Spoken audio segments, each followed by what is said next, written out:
Welcome back to the What's More podcast. I'm your host, Quinton Harris. You're dialed in for episode 223 here. Man, I'm excited as we kind of get closer to that 225. But in this episode today, I'm going to talk about what makes a mortgage rate. Oftentimes, I'm like, hey, here's the forecast. Here's why I think it's going to fall. And I use words like the spread and 10-year Treasury. And kudos to our audience. You guys are dialing us up on YouTube at What's Your One More. If you're not subscribed, please go ahead and do it. But we're getting questions in there like, hey, spread. Like, what's the spread? What does this mean? What causes that? So today, I'm dedicating this episode to our audience and an explanation of how a mortgage rate is comprised, and then also what makes that up in the form of the terminology of spreads and 10-year treasuries. So I got a couple graphs. They're going to be in our episode on our YouTube channel again at What's Your One More with the number one. So if you're listening to us on Spotify or Apple, get a moment to go over there and get some of these graphs. They're pretty simple, and for the most part, you can follow them just by listening along. But in some cases, there's one in particular that's going to be a little bit more analytical that I think kind of ties this whole thing together. So let's go ahead and get started. So recently, a lot of forecasts have come out. And by the way, 225, that's going to be our economic forecast. So get ready for that. We're going to do 225 for 2025. And today's a couple excerpts from that. So it's good we're talking about it now and getting ready for that. So the way mortgage rates are traditionally put together is there is a base rate, which is the 10-year Treasury, right? So the 10-year Treasury is the base rate of a 30-year mortgage. And I don't think we really have to explain that, but the 10-year Treasury is issued by the United States government, and it's essentially a note. It's a bond. And so that is the base rate. So simple math, if you take that base rate plus this term I'm going to spend some time about, the spread, and that would give you your 30-year mortgage. So let's talk a little bit about the spread. So the spread is a premium that investors require to cover the extra risk associated with buying mortgage-backed securities. See, mortgage-backed securities are an instrument that trade essentially just like you would a stock. They just like a bond, they trade. And for many of us, we would never go buy a mortgage-backed security. As a single investor, you wouldn't do that. But mortgage-backed securities are in a lot of different funds. In some cases, the funds you put your 401k money in have mortgage-backed securities in them. But there is a premium put on that by investors, and that premium is to cover the risk associated with it. And the old adage, the higher the risk, the higher the reward, the lower the risk, the lower the reward. So in this particular case, when mortgage-backed securities are considered to be risk, there's going to be more basically premium put on there. There's also costs put on there to cover lenders' cost, such as underwriting, originating, and securitizing the mortgage. Now, the one thing that we've talked about in this show, quite frankly, I think till we're blue in the face, is that the cost to originate a loan is going up each and every quarter. Not every year, but every quarter it's going up. There's so many more compliance factors involved in a loan now. The cost of credit is going up, and it's going up again here in January substantially. And all of this cost is passed through to the borrower. But the borrowers that don't close, the lenders absorb that additional cost. So there's a risk with that as well, and that's priced into this spread and premium. So investors, for example, focus on a prepayment risk. So when you close on a 30-year fixed rate mortgage, a 15-year, 20, 25, you get the point. The only risk that the investor is really concerned about is not keeping that loan, whether it's you paying it off in the form of a refinance, selling it and buying another home, and then that investor may not get that mortgage down the road. So the pool starts to deplete or default. Right? That's kind of how that goes in that order. So there is a focus on that repayment risk. And so that's important because the investor, the longer they hold that mortgage, the more valuable that mortgage pool becomes, that MBS, if you may.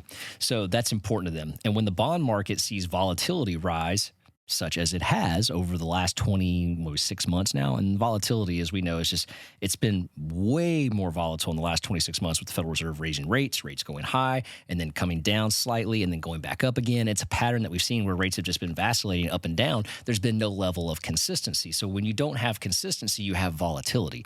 And that's what investors typically don't like. Investors like consistency. They do not like volatility. So when there's volatility, which is risk, they're going to price in a higher premium. And so based on that, the spread is higher now than it should be, right? And you hear me talk about that. If we could just get back to normal spreads, if we could just get back to the normal spreads of 2018, 19, 2010 through 2015, 16, if we could get back to those spreads, my goodness, we would have some really attractive interest rates at today's level of pricing.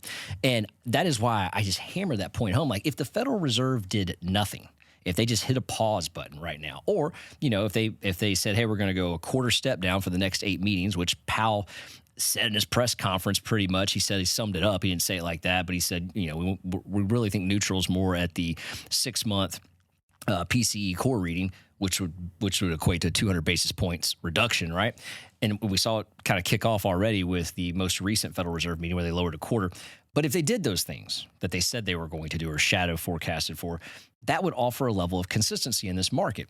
But what happens is, on the heels of saying such things, Powell then comes out and goes, well, the economy's rebounded really well and is being quite resilient, and the labor market's not showing any signs of fracturing or cracks. We may not need to do a rate reduction. Well, that's the complete opposite of what he said a week ago. So does that offer consistency? No, it offers inconsistency.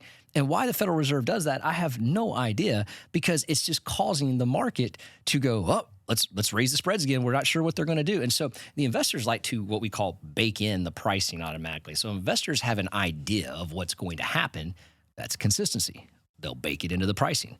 When the outcome of what they thought was going to happen goes the other way, well, that's why you see the markets react in such a negative, impactful way, because it's the exact opposite of what they thought or what they were told was going to happen. So the spread gets bigger. If some of the stuff we're talking about on the podcast interests you and you're like, hey, Q, I want to be a homeowner. I want to buy an investment property. I want strategies on how I can take advantage of the market. I have a solution for you.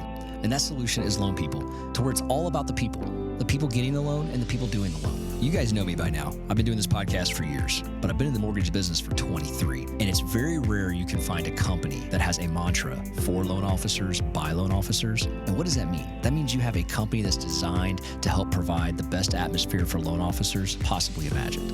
And not only that, the most efficient operations for those loan officers to be successful, which provides a better customer service. And that's what you get at Loan People. So much so that they put that in the company name. And at the heart of this is the people. It's in-house processing, it's underwriting, it's closing and funding. And why choose them? They got great rates. They close on time and they have award-winning service. So check them out at loanpeoplejax.com. That's loanpeoplejax.com.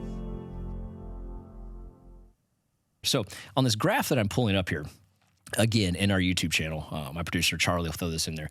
This first graph is titled The Making of a 30-Year Mortgage. And what you'll see on here is, today's 12/11, so I pulled the 10-year Treasury at the time in which we're doing this show, which is about 10 a.m.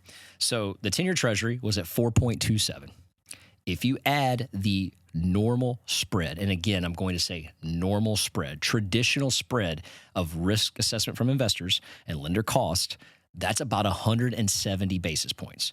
So that's the equivalent to 1.7. So if you take 4.27 of the Treasury in this example, and you add the traditional spread of 1.7, the fixed rate on a 30-year fixed should be today 5.97. And yeah, you heard that right, 5.97. So you round up 6%, right? But that's what it should be today. It's not.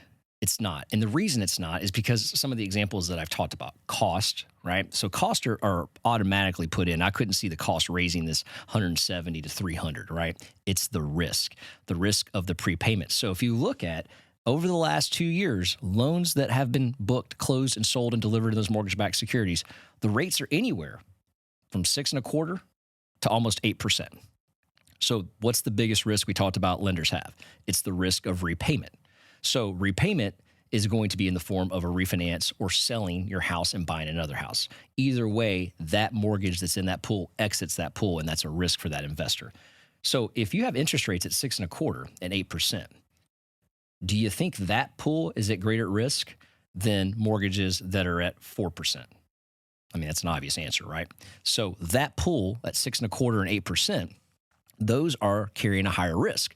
So because of that, the investors are putting in a higher risk premium in this spread right now. It's built into that rate. It's built into that 6.25%, 8% variance, inside that range. So if you go to my next slide, right, this is the making of a 30-year fixed rate mortgage today. In today's right now, if this was doing it. And what you'll see is the 10-year Treasury remains the same. It's 4.27 in this example. But the spread, today's risk from the investor, and the cost and everything else I just described is 248 basis points, 2.48, not 1.7, 2.48. putting the 30-year fixed rate mortgage at 6.75. That is a 3/4 higher rate in the market than what we should be delivering to customers, because the risk is far greater in today's environment for investors than it was 26 months ago. Now, next slide I want to take a look at is that I believe, and I have evidence here that shows that that spread is starting to shrink and evaporate back to normal levels. Now, I think what we've seen is that, if you go all the way back to, I think my graph here shows the trend line. You go all the way back to October of last year. October of last year, we had a very similar 10-year Treasury, very similar. They're never going to be identical, but very similar to this 4.27. However, the spread during that time was almost 300, not 248. So in today's rate, the 6.75 versus at that time was 7 1/8. And so you can see that we're already starting to see some evaporation. And what causes that is the investor's appetite of risk is starting to get lower. And I think that the shadowing of the Federal Reserve saying, hey, listen, this is what we're seeing, that's helping. Also, just the rates are staying in this range. You heard me talk about the rates are vacillating up and down, but even up and down, they're only going from like 6.25 to 6.75. They're still within that variance. They're not 6.25 to 8. And so they're still within this guidance of risk tolerance, but not completely eliminating the risk. And by the way, the risk is never eliminated, but getting back to a normal level. What I think is going to happen is that if we could, and I just want to hammer this point home, and I'm definitely going to hammer it home in the economic forecast. Imagine what our world of real estate and mortgages would look like if we just had a 6% interest rate for 4 months. The damn thing didn't move. It stayed the same. Regardless of market commentary, it stayed the same. That's a level of consistency that we haven't seen in 28 months. Not the rate, just the consistency. And if we could just stay at that level, my goodness, we would sell a ton of homes, number one.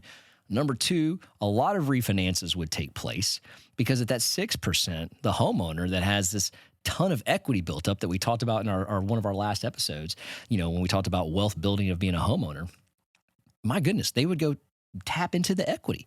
And the average homeowner has $200,000 of tappable equity.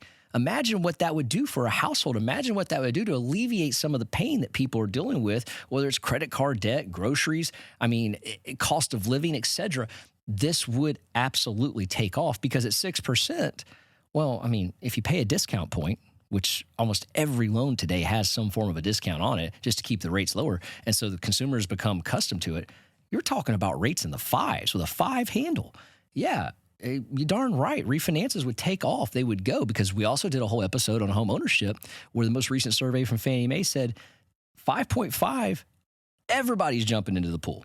So we're so close to that. And so it's a shame that this risk tolerance is elevated right now because of the inconsistency of the market. And that's the biggest thing right now, is that, there are so many economists, there are so many pundits, so many people, our dear friends over at MBS Highway, Barry and Dan, and then Logan Motoshami over at the Housing Wire. Jumping up and down, screaming, just give us 6% rates for 4 to 5 months and watch what happens. And I'm in that camp too. I agree with him. Maybe it's the mortgage guy in me, but the reality is, it's tough when you talk to a consumer that wants to buy a home and their affordability is maxed. It's at capacity and they have to wait. And that sucks for them, right? And that is part of the American dream. And people want to get there. So I just wanted to take this episode to kind of explain a little bit of this terminology and how it applies. And I definitely will dive into it a little bit more on our economic forecast. But I figured this was a good time to talk a little bit about this leading into that, so that we don't have to take a lot of time out of that in doing such. So if you like what you're hearing, please share this episode. If you're working with a colleague that's in mortgages, share this with them. Real estate, buyers, sellers, anyone, family. You're going to be sitting around at Christmas talking about 30-year fixed rate mortgages, a topic of conversation now. Share this episode.